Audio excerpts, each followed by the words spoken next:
Welcome to the Clause YouTube channel. Together, we strive for a safer, secure, and more stable world.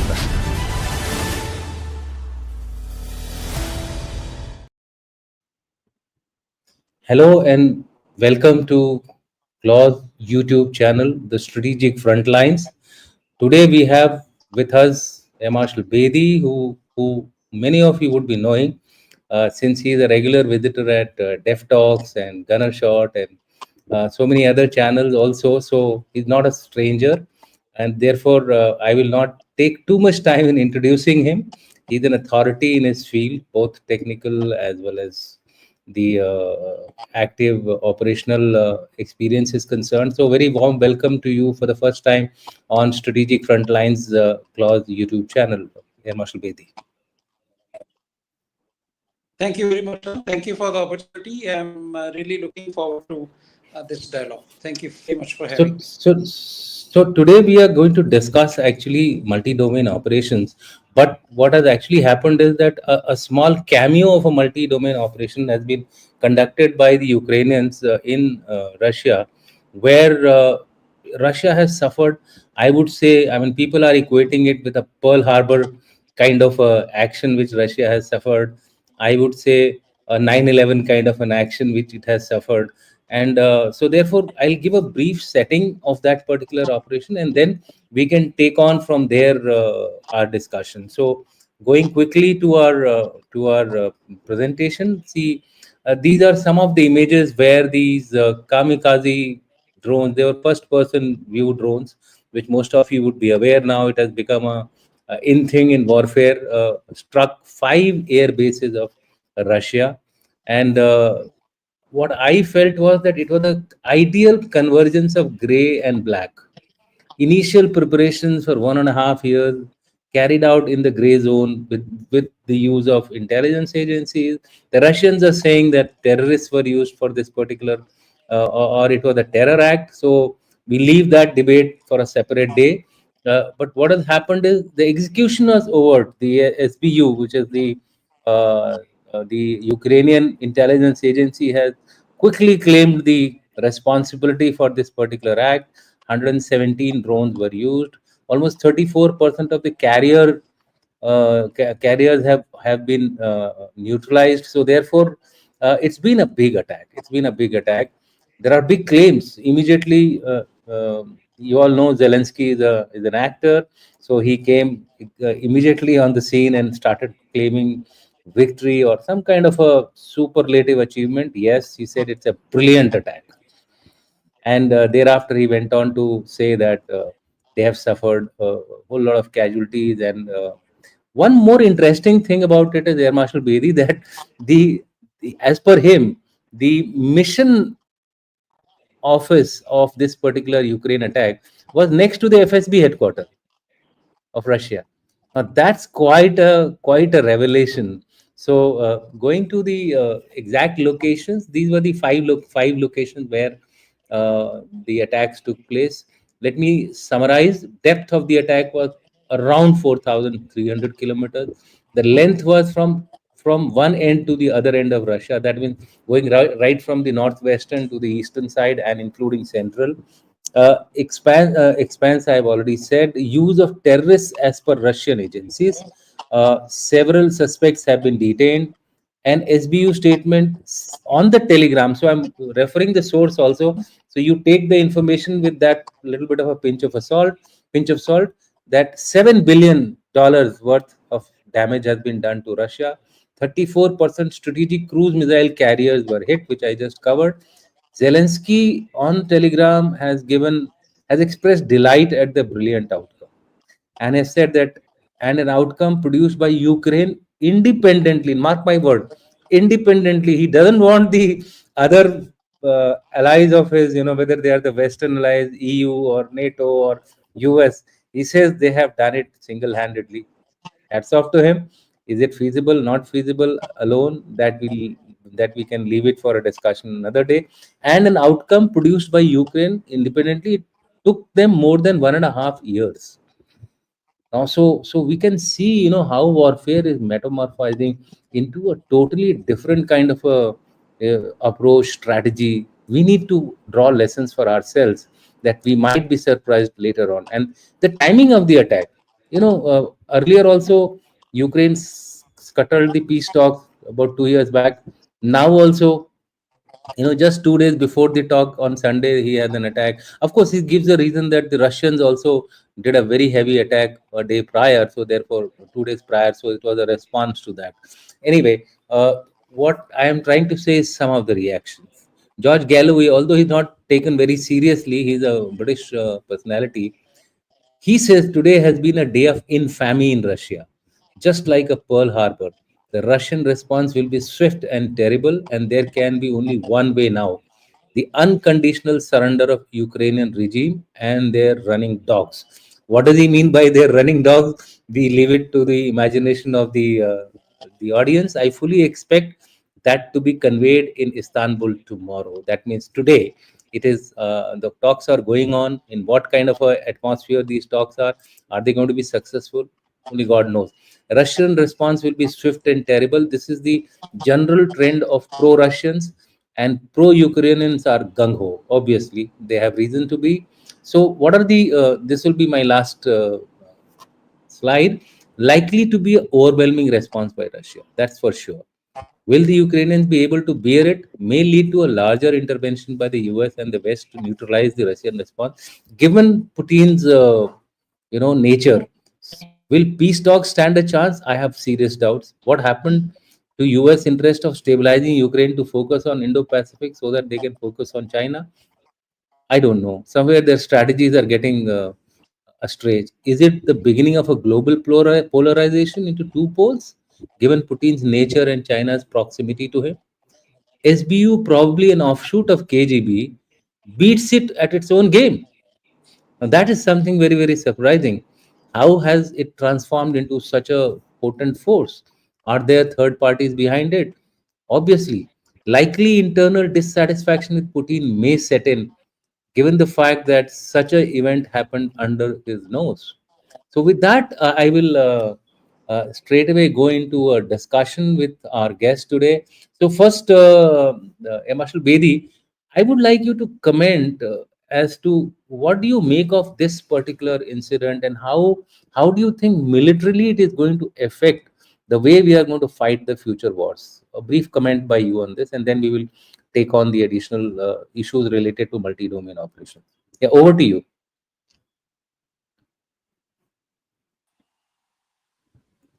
Yeah. So, can you hear me, sir? Sorry, I think. Yeah.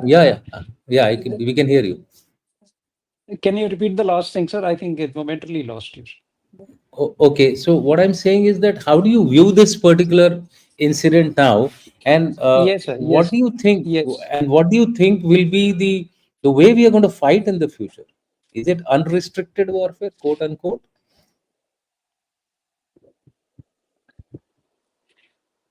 Yes, Yeah. sir. So, the main determine the magnitude of it. The main thing has been the surprise element. Like you said, Pearl Harbor. Yes. Pearl Harbor also Mhm. was major thing was surprise element that they didn't know what was happening. Now, Correct. 1.5 years of preparation. Now, if we have to, we say we draw lessons or something. If you have to pull off an attack like that, then probably the war has to prolong for 3 years. It takes that much of preparation. 2 3 points Correct. from geopolitics point of view. I While Ukraine claims that it independently did it, I'm only sure whether it actually independently did it, or all the other countries or NATO do not want it to say that anyone else helped. Just to keep the overall things under control. But that we leave it, Correct. and if we restrict ourselves to just the military application. Now, the kind of drones that they used, you called it FPV. Yes, FPV, first person view, must have been a part of the whole arsenal. But tactically, I doubt in my personal appreciation if someone was really viewing it, where is it going, and, really controlling it. Because the main aim of FPV is that there is an operator who's viewing the scene, and it is, they say, like, it's as good as you're sitting in the drone. That is the whole idea of FPV. Now I Yes. noticed they probably couldn't take chance of any controlling it from within Russia, because moment there is a communication between a source and a drone, it can be intercepted and you can be located very easily.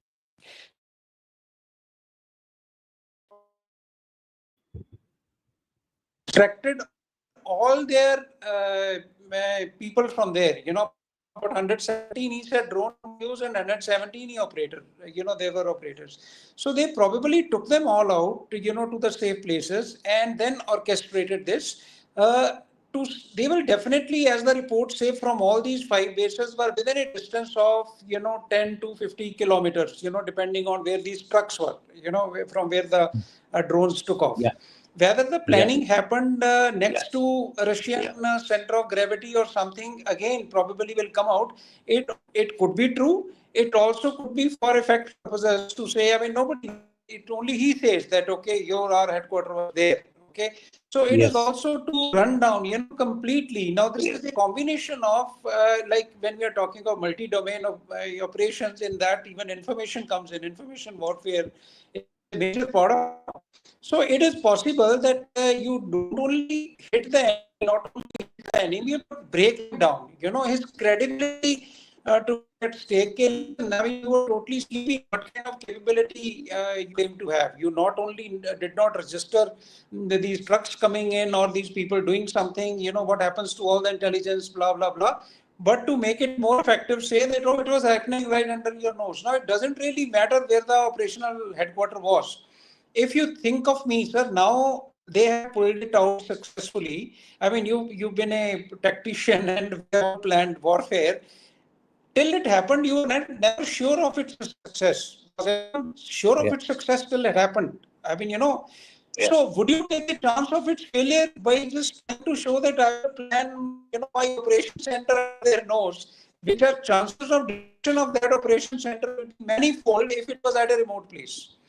So I would say tactically, if the aim was to destroy the aircraft in these bases, etc., then I think one would have kept this operation extremely hidden. There was no gung, there was no requirement to demonstrate that kind of audacity. Okay, listen, land this under your nose. It was required, in my opinion, and any wise person probably would not, do that. Okay, because it risks the failure of the operation altogether. You're likely to be detected. There is going to be more surveillance. Anyway, that will come out. Probably it's true also. I'm not sure, but I'm just going from planning point of view. So what they achieved is definitely remarkable. A lot of preparation must have gone in, and I'm sure, sir, even Ukraine managing it independently. I mean, last mile connectivity. What we say, those, if the lids have been taken off remotely by Ukraine alone, if those everything has been done, last trigger has been pressed by Ukraine alone, agreed. But I believe that whole operation preparation wise was done totally by a country who's under attack continuously. Your battle for 3 years, you're fighting a battle, you pull off kind of operation, because you see what all will it involve. Very accurate ISR, very, very accurate daily monitoring that where are these aircraft going to be, because I presume that these drones were fed in the coordinates, like they must have got INGPS kind of guidance. They would have some SIM connectivity. They knew precisely where to go. So all this, that to claim that kind of capability all by yourself, I think is a little too much to say. This is so much for this attack. I mean, without taking too much time. So you're on mute, I think. I just want to add to what you are saying. We had a interaction with a Air Force officer, and he had been in Ukraine there, right? And he was there during the war when it started from 22nd of February 2022, and then he was there for some time. What he has conveyed to us is that the Ukrainian technology has really evolved in these last 2 3 years, in the sense that they are actually practicing GPS. I mean, they are actually having a capability to operate drones in a GPS denied environment also. So it is very much possible, like you said, pre-fed coordinates, they take off at a particular time, and thereafter they home on to the target, and if they get the target, it's fine. If they don't get that, also fine. So we don't know exactly how it would have been taking place, but there is a need for us to study this. And it is from this particular point I want you to elaborate that in the future, if we have to undertake wars or undertake such kind of operations in front of our adversary or against our adversaries, you must realize that our adversary has been injured, I would say, and he's licking his wounds. And injured adversary who's licking his wound is always in that opportunity mode, where if he gets a chance, he will try to take revenge. And therefore, and the moment is not very far. As far as India and our adversaries are concerned, we have far too many of them, and they can orchestrate through any direction. It's not necessarily that they come from the land direction, or they come from the sea. I mean, there are a whole lot of capabilities now which are available to the adversaries, either through proxy or directly. So, in future, for catering for a multi-domain operations, what do you think now India should start preparing, both in the kinetic and the non-kinetic domain, which are of utmost importance now to us, especially the way things are now being rolled out as far as attacks, etc. are concerned? We saw some of it, some jhadap jisko bolte hain, some of it in the last 3 4 days. I mean, following Pahalgam attack, Op Sindoor. So Op Sindoor will expand. It is not going to contract now. That's the way I look at it. So your views on multi-domain operations also taking some kind of a change now? Yes, sir, you're right. When we talk of multi-domain operation, now essentially we say, land, navy, air force, and cyber and space and everything. I'm Yes. of the opinion now, something happened somewhere. This Russia-Ukraine thing happened, or we had a experience in Op Sindoor. The things are not going to repeat themselves. It is not that you will have to prepare for an overall kind of conflict all the time, taking all the things into consideration, because you don't know what will play out. This cyber, for example, is gaining so much traction that I'm of the opinion, remember the old times when they say that, war has started, and the soldier would get up and head for his regiment or battalion or squadron, whatever as is applicable. Tomorrow, when let's say balloon, the guy may be heading to a cyber camp, to start war, or to do something like that. You don't know how is it going to play out. Now, the thing is, one capability, I think the time has gone to numbers, numbers, because in our context, what is happening is that you have to be ready for more for a sectional kind of projection. And my logic or my argument is that, your numbers matter or your comparisons matter if the war was going to play all out. Someone has 100 units and someone has 50 units. It will play out only if all out war is there, 100 against 50. But let's say if you're going to use only 10 units, for a very, very limited objective, then actually there is no real advantage, because both sides can put up 10 units.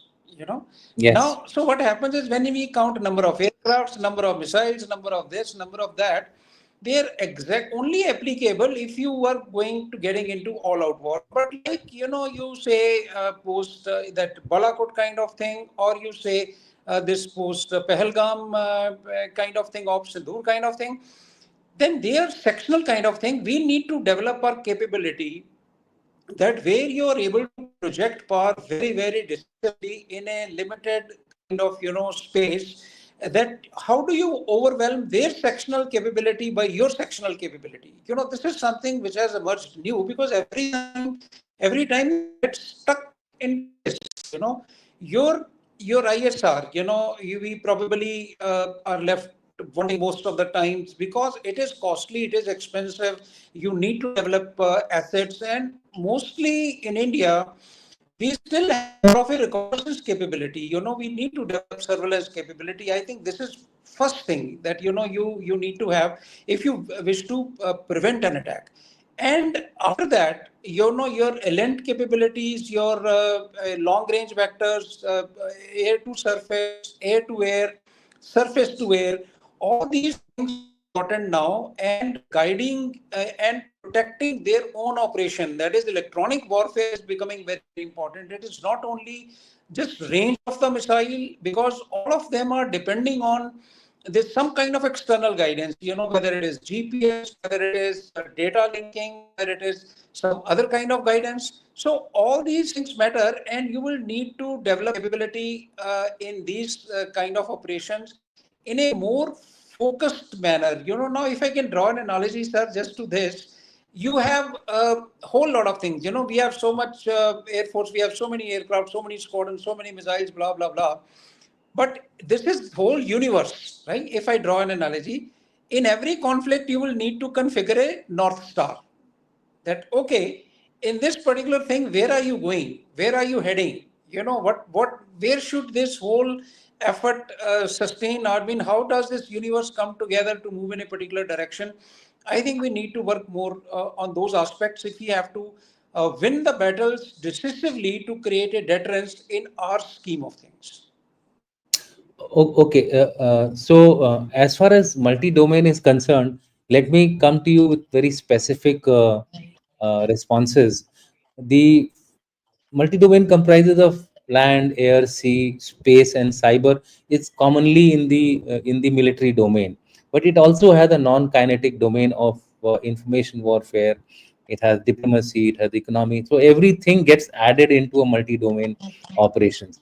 Now we will focus only on the military domain, which is the 5 domains which we are talking of: space, cyber, military, air force, air, land, and sea. Now, looking at the future, where do you think India needs to focus more so that we are much more robust as far as our responses in multi-domain operations are concerned? Is it space? Is it cyber? Or is it the other conventional capabilities which we have? So, just your quick views on this.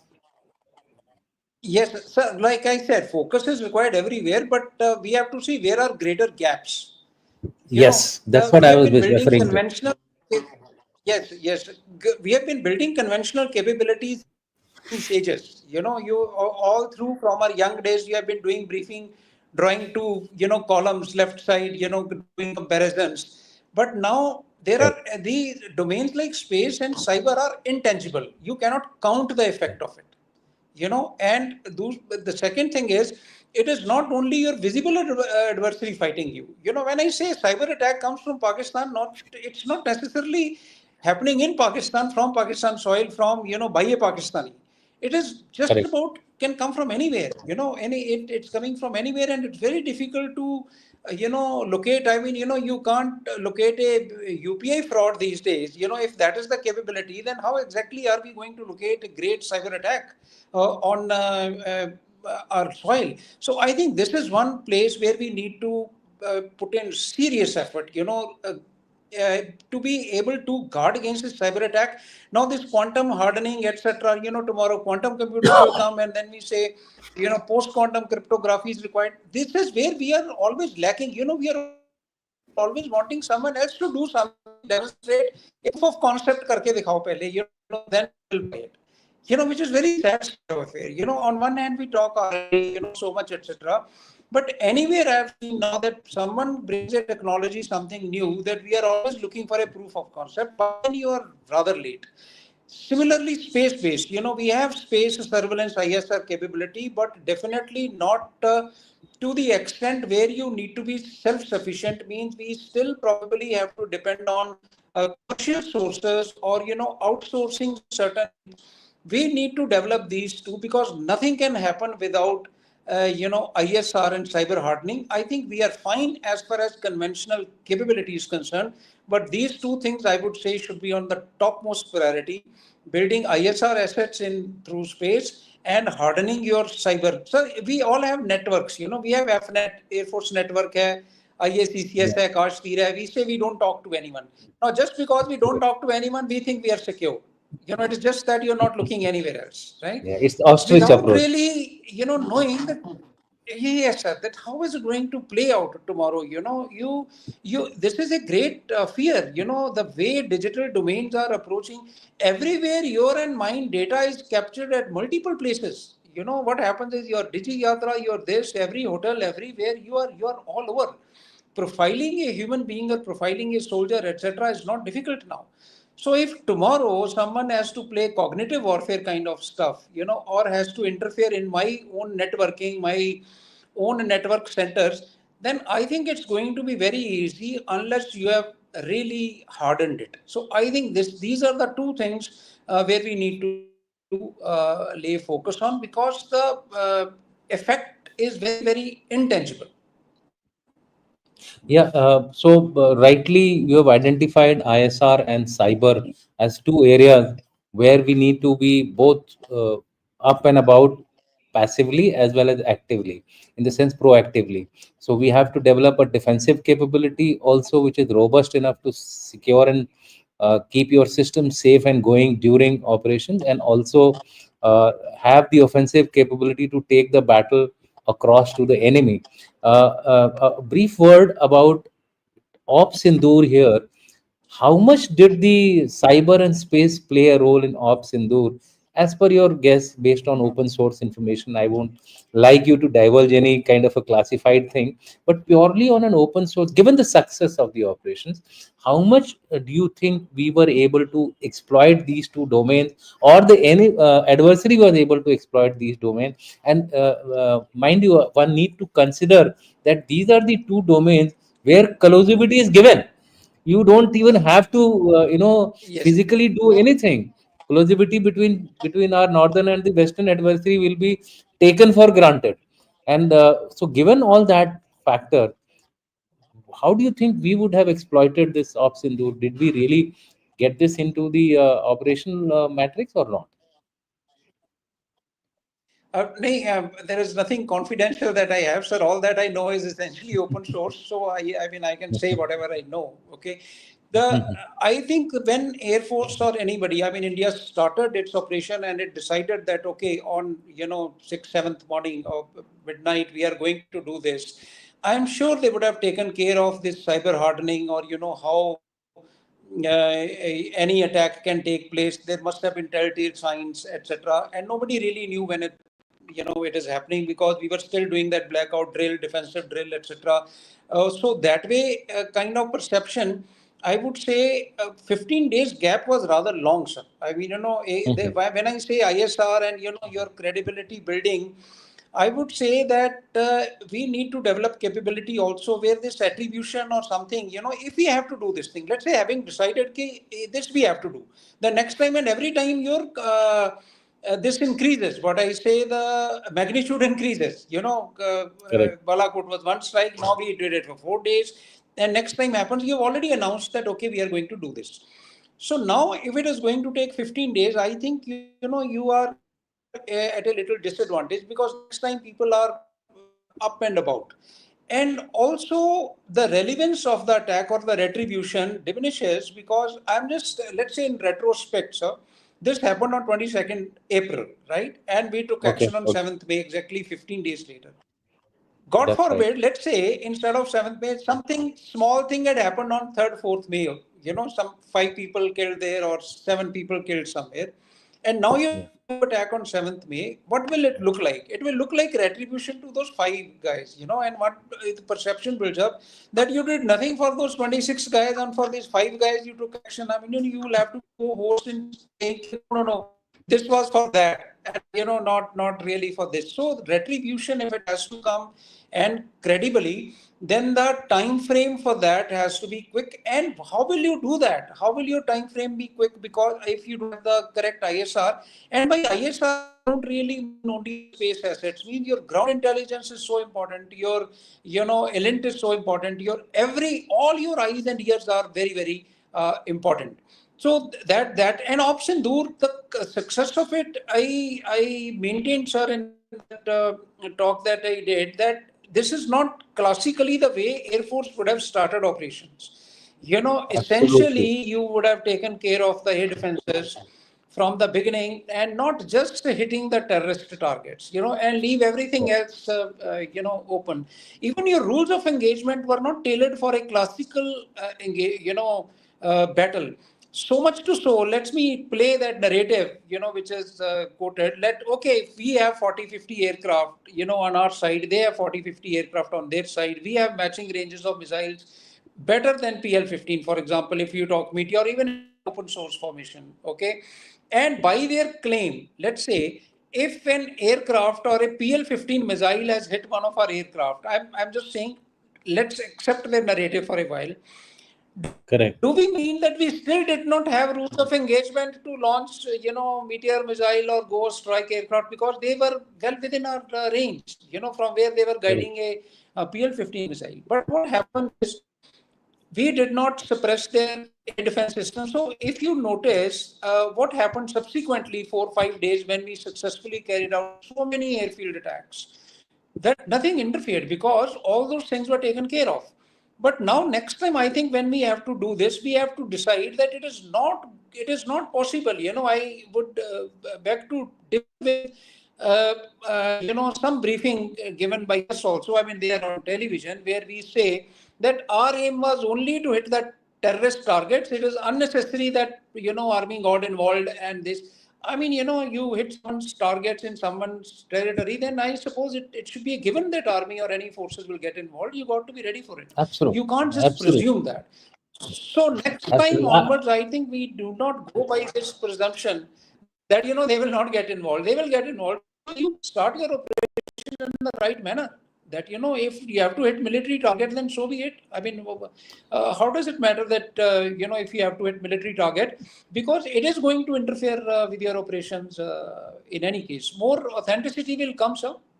I mean, slowly information is coming out. If I have to go by, I mean, a lot of people will serious interview to Bloomberg, that where he's quote unquote says that it is not important how many down, but we have learning lessons, etc. I probably, I don't know what he's alluding to exactly. Actually, he didn't even say down. He didn't say down. He said that it's not important how many got damaged, right? And I think there has been a little bit of Whatever a words to that effect, yeah. And yeah. he So played more emphasis on why rather than how many, to more emphasis on correct. why. And he says we learned our lessons, we got them online, and we did this, etc.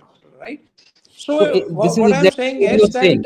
even we, yeah, yeah, exactly. This is So what exactly happens is this is those things exactly will what you come are out. saying. I'm sure, of course, everyone will learn.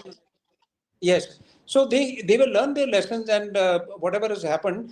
But in this whole fog of war, etc., what happens is, like I said, the information warfare plays a greater role.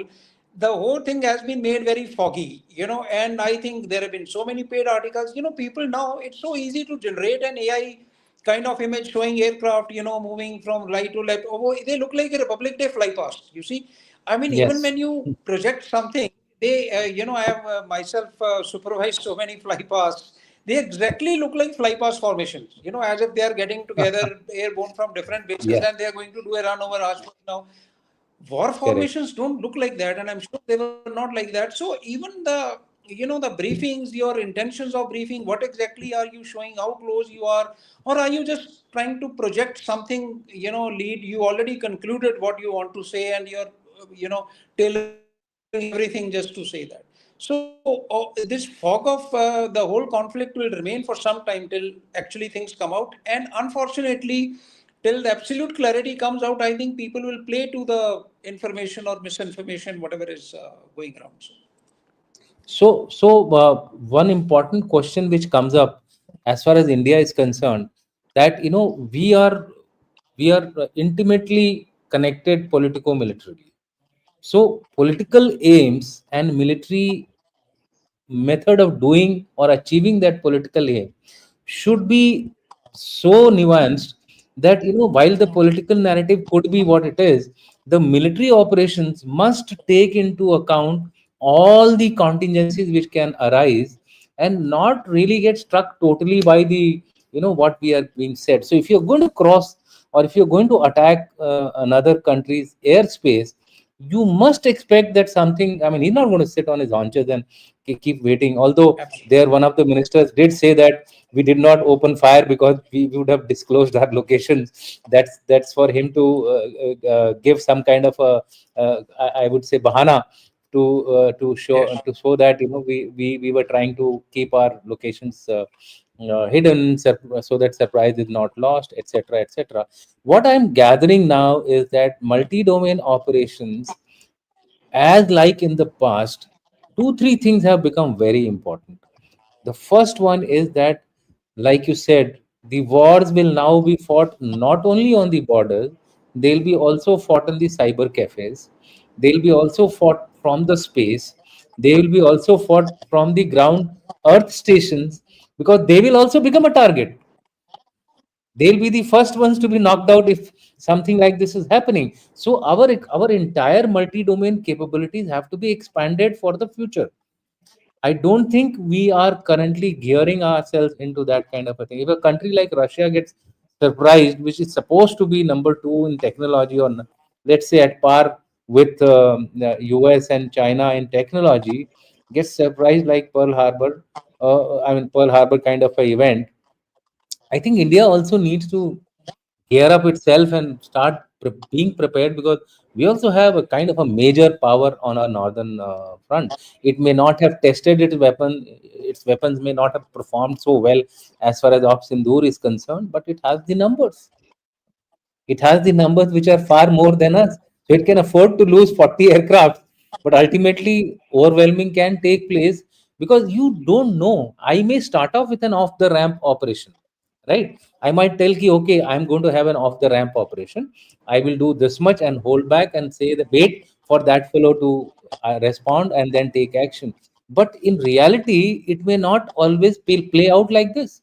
Suppose it starts getting expanded, like what happened in the case of Hamas, or it happened in the case of Ukraine, then we should be prepared for all the 360-degree responses in all domains, whether it is cyber space. So do you think now the time has come for us to, again, I mean, besides the fact that we are basking in the glory, we need to now also look at the future and plug our gaps, whatever they are, based on enhanced threats.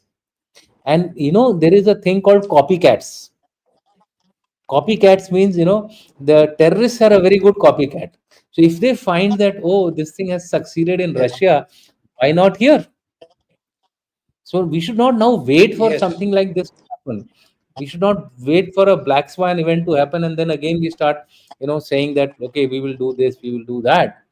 So, what do you think now we have to do in terms of our two, three aspects, budgetary aspects, also our hard power development, and the third thing is the command and control? Because unless you shorten the OODA loop, like you said, next time we may not get this liberty of waiting for 15 days.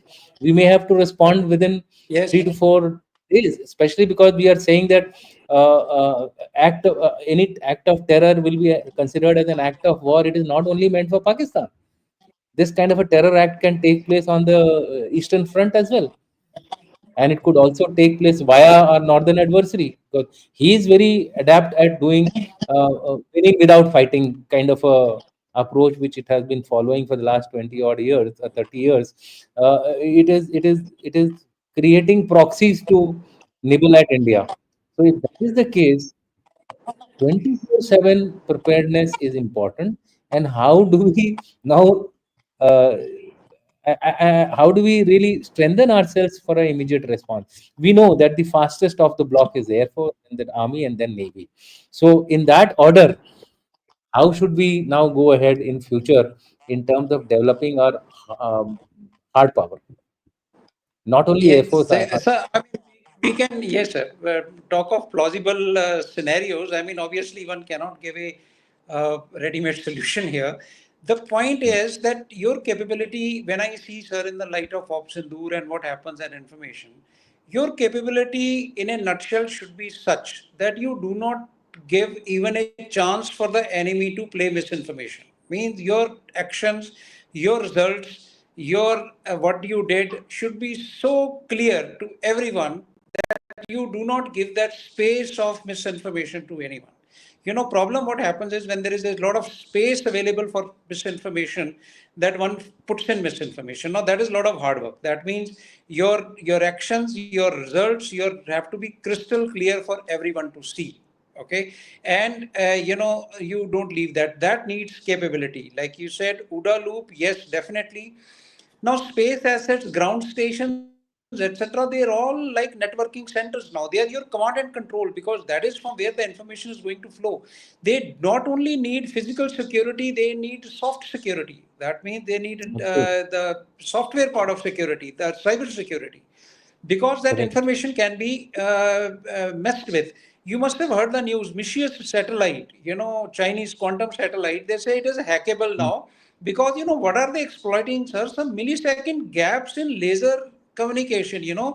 In starting, there are laser communication starts at a place and then it ends and starts another. There is a very, very mini microseconds or milliseconds delay there, which is being exploited to hack that.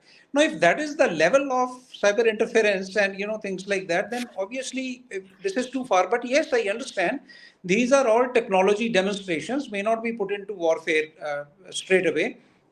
But we definitely need, like I said, intelligence has got no leeway, and political. I think we have a quite conducive environment now. Because the political thinking and our general thinking of the nation is quite in sync. Okay, and now also there were reports initially. I mean, Prime Minister himself is on record to say that he has given free hand to the services to decide whatever they can.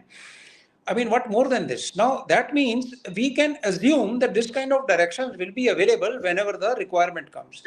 Sir, we have to understand that with our policy, of whatever our policies of defense, of peace loving, you're always going to give the initial advantage to the enemy. Now you see, we are not proactively doing that. Am I going to look for terrorist targets without even terrorist attack and start destroying them? Is this our policy? Let's say if this was our policy tomorrow, I say, listen, I don't believe that you will not attack tomorrow. You're building up ceasefire ho gaya, you will again train a few guys and you will again send them. So I'm not going to give you a chance. I will continue to track your terrorist targets, your terrorists in your country and keep destroying them. We are not going to do that. Now, if you're not going to do that, you're always giving that initial advantage to the enemy, which now I feel that, okay, if you don't attack them physically, at least track them continuously, give some kind of indication that, okay, this is the terrorist leader. Mark, I mean, I'm just conjecturing, sir, that if Yeah, I yeah, want yeah. to do it, you three, four guy prominent, you keep them marked. You tell them, okay, listen, okay, what did we do? So this time attribution actually came quick because the very next day after the attack, we stopped Indus Waters, the thing. We, took action on our high commissions. We withdrew our guys, granting, declaring them persona non grata, etc. So there was no doubt in anybody's mind. I mean, even before that, TRF, etc., visibly accepted responsibility. Indian government stance was very clear that this has come from Pakistan soil. If this was available the very next day, then I think from next time onwards, we need to have these three, four guys indicated and told that something happens in my country, then this guy is gone and you are being continuously tracked. And even their movement, if they're hiding somewhere, will tell you that something is going to happen. Even that kind of domain one has to go to surprise phase. You have to think of something which nobody has thought of. Okay, how can you do that? And there are ways and means to achieve that. Now it is not something very great. We have already, gloves are off, like they say. We have already crossed the threshold where we say that where crossing LOC or crossing international border by you or by a weapon was a taboo. It is no more a taboo. So I think we have to be postured right. It is Correct. like, you may not bite, but like a cobra has its, fangs up, and in that posture must be visible at all times, that it is ready to strike. I think somehow, Yeah, whether it is yeah, cyber, it is yeah. something. I mean, when someone looks at you, you're not docile like crawling and getting into somewhere. You are up with your fangs up, and guy is visibly deterred that let's not mess with it because the strike will come very, very hard. quick. So, so, so, Lot so it two, takes three lot things. to achieve that. So I think all that needs to be done, sir. So two, three things have come out now very clear. I would also like to add that the political hierarchy has given you the proactiveness. It has said that Op Yes, Sindur has not terminated. It has only been stopped. So there are some actors who are yes, floating around of this particular attack who are still moving around. So our proactiveness is inbuilt in the way we are now unfolding our political strategy, and that is why the challenge for us to remain prepared to execute that political strategy. And what you said, the biggest thing which we need to have is ISR tracking capabilities, where these guys are, so that the moment they surface, you can go and hit them like the other guys have done. Soleimani, Sinwar, as far as Israel is concerned, those kind of approach will have to be, our capabilities have to be developed. More importantly, intelligence. And I would like to add here that human intelligence has become weaker. That has to be strengthened, because we are while yes. in our exuberance to be dependent too much on technology, we are losing out the human intelligence part of it. And I think that needs to be added upon, and that would be a very important factor of the multi-domain operations. And the two areas which need war footing capability development are the cyber. I believe cyber, we are quite up about it, but the space needs a really major upgrade, because how what is our current capabilities, and we need to be at least capable of conveying that conventional deterrence. Because the moment the nuclear blackmail is out, the conventional deterrence has increased. Now if the conventional deterrence has increased, the capabilities have to increase. So these two three things are important. And like you said, the fangs need to be seen for the other guy to be deterred. So जब तक वो आपका खूंखार चेहरा नहीं देखेगा, तब तक वो deter नहीं होगा. So मेरे ख्याल से that is very Yes. important. With that, we will close today's discussion. But there are a number of questions in the question box. I will see which all we can take, and so I'll just start three, four questions, and we'll call it a day. Uh, First one is, uh, Sir. asks us, for an effective, efficient, and operational OODA loop, we would need a well documented strategic game plan, operational end game, and tactical exit plans for incidents closure. Your views? Of course, it is absolutely part of the any military planning, and it is always difficult to exit, or it is always difficult to end a war. It is very easy to start a war. If you want to add anything on this, you can add. Otherwise, I think it's No, no, a you're comment. right, sir. All these elements, they are practiced. There are war gaming happened all the time. We are doing so much international exercises now, and our own internal exercises. All this is evaluated continuously. But what happens is, somewhere in the war gaming also, we still suffer from that blue land, red land, etc. That kind of thing. That blue land always has to win. That now those things are changing slowly. And as far as withdrawal or effective withdrawal strategy is, it's very important, no doubt about it. But it's not under your control. Like you said, no, you can always initiate a war. You don't know when to end it. I mean, a guy like, people like Israel and Russia are not being able to end it, you see. They End the started war. it with a That's hope right. that it'll just be a quick Correct. slap and you'll be out of it. But you see where And they not are. that has not And happened. That's not happened. that is not happening. Yeah. And now, sir, Yeah. because capability will keep building up on both sides. If the players outside are interested in you two fighting, then they will keep creating conditions that the war continues. Yeah. Sir. Somebody has come out with a very innovative acronym for what you have just said, and that is three P's: proactive, preemptive, and punitive. So this is a good Yes, acronym absolutely.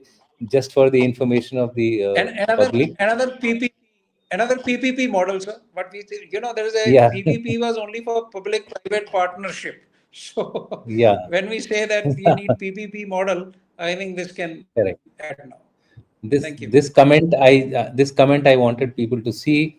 Also, sir, I stand by my serious. Nobody is congratulating him for the integration of three forces he has done, and how well they performed in ops Sindh. And I think he has thrown googly, and truth will be different.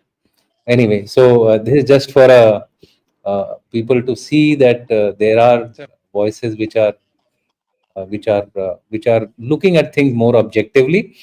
As we try to be ready by conducting a mock and exercise for home defense, etc., it may need to include media narrative and social platform in that too. I think self-explanatory. We have labored upon this in this entire yes, discussion, so we'll not. This question you we may like to always try answer. to speak the truth. Sorry, sir. No, I was just alluding to the last one. I said this media thing when came up, we Mhm. always stick to speaking the truth, matter of factly. Correct. I think for Yeah. media, I think you need actors. You need actor kind of a guy, who can, sell your information and things like that. So for, people just buy that. I mean, it's entering Narrative. into that domain because you can influence, one small tweet you can influence millions of people's way of thinking. Then I think this is an important aspect that we need to look at, that your truth is sold Correct. correctly, you see. Yeah, this is Sorry an sir, important you were question. saying what is this? This is an important question. Yashwant Rasane has asked, what is Russia's political objective? So, although it's not our domain, but you can take a shot at it. I will add if there is anything more to be added. Sir, I think its political objective from the beginning was to make that greater Russia. I think, the when the USSR disintegrated, I think he just wanted to get it back, and he thought slowly, start with, like in our term, like we say, slummy slicing. They say that okay, that kind of thing. Start taking one state, then Crimea took, then this, then that, and say slowly. And why probably picked Ukraine, he thought that if it can sort out Ukraine, then probably other small states will, will not be a big deal to handle.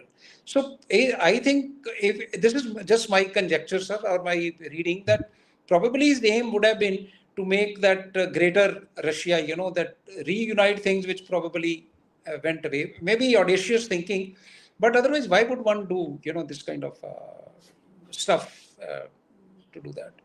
Yeah. So there is last question we will take because most of it we have answered in some form or the other.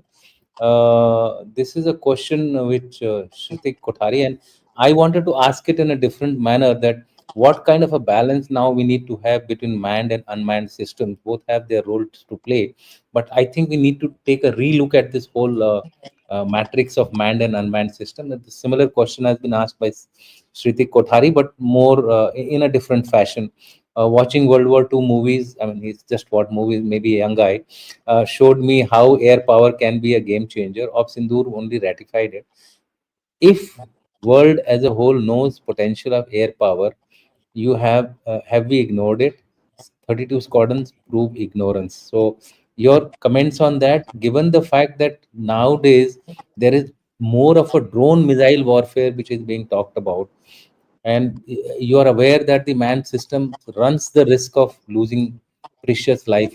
We have a pilot issue with any country has a pilot issue, because once you lose a pilot, it's as good as losing a aircraft, unless you have the backups with you. And this is also a ratio which we need to maintain, and where it's very difficult to train a pilot throughout his life, and then one fine day he goes up and he gets shot up. So can we have this balance, reducing the risks of losing life, and having a balance between manned and unmanned systems and various kinds of aerial platforms? So your views on that? Very Last brilliant question. question, yes, sir. And I have very, very specific and strong views on that. In my opinion, sir, objective of war, when you fight war, is to win that war, not to save particular lives. I find life of a pilot is no different than life of a soldier who's on ground, or a Yeah, civilian of who's course. in a mall who may get attacked, right? Now the point is that what are we fighting for means you are creating conditions that you can win a war quickly. Okay, when we start doing it, this unmanned vehicle is an industry, complete new industry coming up, and the narrative which will go will always be that you don't need manned aircraft. Unmanned vehicles will do the job. We should have more of them rather than this. There is no doubt about it that the unmanned aerial vehicles have advantage. But what happens is they have a limited capability. 10,000 drones per month have been used in Russia, Ukraine from the beginnings of. I mean, this is what the Google says. Okay, but the war is continuing. Now the problem is that they are not. They've stopped sending their aircrafts. Missiles go, come, etc. It's been relegated to now kind of drone warfare. Okay, these kind of attacks are not daily. What happened today is a out of the blue. I mean, it's a different thing altogether. Yes, you couldn't have done this kind of thing with manned aircraft. You can't go 4,000 kilometers deep. I mean, your missiles can do that. If one comes to that your intercontinental ballistic missiles or even medium range ballistic missiles could have done Yeah, much more, right? MRBMs, But MIRBs. yes, they you have the capability, right? The point is, I think if we understand that unmanned aerial vehicles are there to augment your air power, whatever is there, your basic air power, and not really to replace the manned aircraft. That is why are we talking of manned unmanned teaming now? Or That's this what happened. combat teaming, correct, sir? Because you do need someone to take decision on the spot. War does not pan out the way you plan it. There are scenarios which emerge just then and there, okay, which are situational. Weight of attack. The weight of attack that a manned aircraft can carry, if you talk of a Su-30 or Rafale or Mirage 2000, is much more than you will need a hell of a lot of drones to do that. Contested airspace, their survivability in contested airspace will always remain a question. We had a case of Reaper, that Su-27 just dropped fuel over it in Red Sea. I mean, that is the kind of vulnerability that these expensive machines will have. They are important. They can overwhelm air defenses. They can do so many things, but then their counter systems are also developing. They are Yeah. very good augmentators. They are very good augmenting device with the. You can't ignore them. I mean, anyone who will ignore the unmanned systems will do it at its own peril. I would say you need to Yeah. develop capability in that.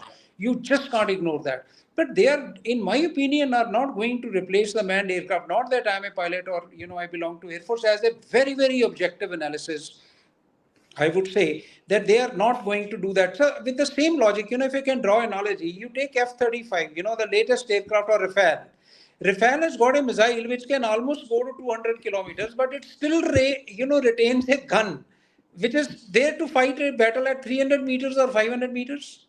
I mean, where exactly is the logic? At one point of time, there was a philosophy that when beyond visual range missiles or even close combat range missiles come, that is a gun pod of really of relevant in an aircraft. I mean, where are you going to fight at 500 meters battle? Where guns are effective, but you not replaced gun pod from an aircraft even when you are carrying 200 kilometers missile. I mean, if that is something to show, then one can make out that whatever develop capability you may develop in a particular domain, a capability in another domain does not go extinct.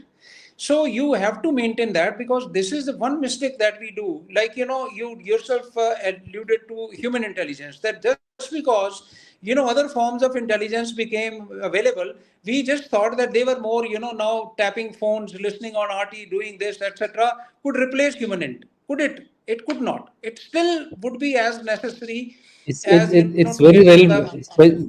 It is Especially very in our relevant. case, it is So very, I very relevant. very, In very our relevant. case, it So is even now more what I'm relevant. saying is, yes. So in this particular case also, in even if option Dur was to pan out, the kind of damage that our air to surface missiles carried by manned aircraft did, I think to achieve the same kind of effect only by drones, it would have taken very long time, and you probably wouldn't have been able to achieve that kind of effect. Balance, yes. I mean, how much you can afford in what domain is one thing. 32 squadrons, 42 squadrons will remain a debate, because when we talk of two area contingencies, that now, a new thing has emerged in Op Sindoor, that China doesn't have to really fight you on border. It can fight you through Pakistan, you see. Anywhere. If that whole Yeah. channel Anywhere. keeps coming through that, then it's de facto fighting you. Okay. And Yeah. I Yeah. think we would have got an opportunity as a tactician. I would look at this Op Sindoor a great opportunity where we got to know the capability of Chinese weapons, because they don't do international exercises. You never are exposed to their weapons, how good or bad they are, how good is HQ9 system, how good is PL-15. The real guys who are sitting on the hot chairs now are planning would have got very very valuable data. And Yeah, our posturing against China, sir, again has to be deterrent value. For example, China is threatening America today.